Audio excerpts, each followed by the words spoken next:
Jeudi 20 mars, je suis actuellement à Lyon pour suivre le mouvement La Culture Riposte.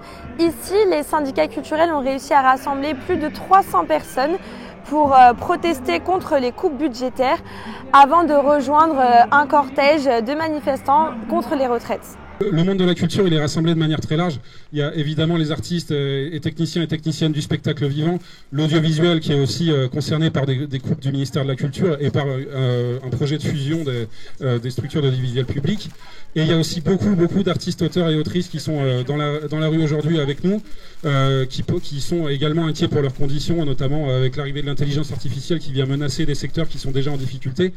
Et qui portent aujourd'hui à l'Assemblée nationale un projet de loi pour la continuité de leurs revenus. On subit, comme beaucoup de secteurs aujourd'hui, des coupes budgétaires drastiques. On les subit à deux étages, au niveau du ministère de la Culture, mais aussi et surtout par les collectivités territoriales qui coupent les budgets culturels. C'est le cas notamment de la région Auvergne-Rhône-Alpes déjà depuis 3 ans. Ça fait 3 ans qu'ils rabotent tous les ans les budgets culturels et que c'est de plus en plus difficile simplement de vivre de nos métiers. On est inquiet aussi pour l'offre culturelle qui en découle parce qu'on a besoin d'un service public de la culture pour pas que la culture soit uniquement financée par Bolloré et compagnie, quoi.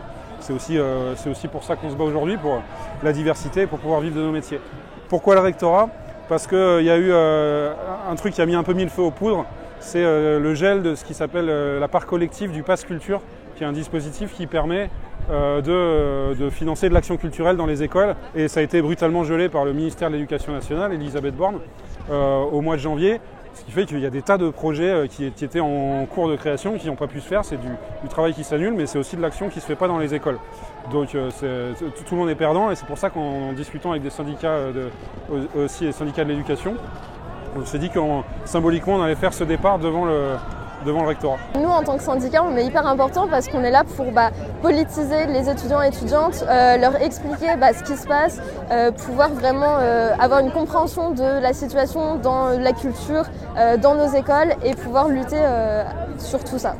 La précarisation des écoles est hyper forte. En fait, elle existe depuis longtemps à cause d'un statut administratif qui grèvent beaucoup leur budget. En fait, les écoles sont sous tutelle de différentes collectivités. On était déjà au milieu d'une crise depuis 3 ans très forte parce qu'en fait, il y a 3 ans, il y a déjà eu une grosse tension financière qui a commencé dans ces écoles avec ces situations déficitaires.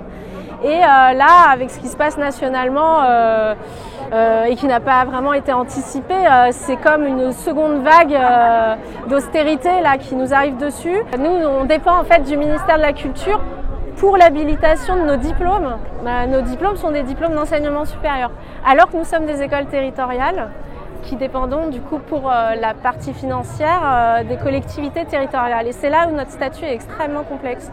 Et Rachida Dati a eu plusieurs fois des propos tout à fait publics et aussi dans des rendez-vous avec l'interorganisation des écoles d'art, avec les intersyndicales, très agressifs vis-à-vis du niveau des écoles, des objectifs, de la professionnalisation. Enfin voilà, continue de nous dire que les artistes ne font pas bien leur travail et vu que c'est notre ministre de tutelle, c'est quand même assez problématique.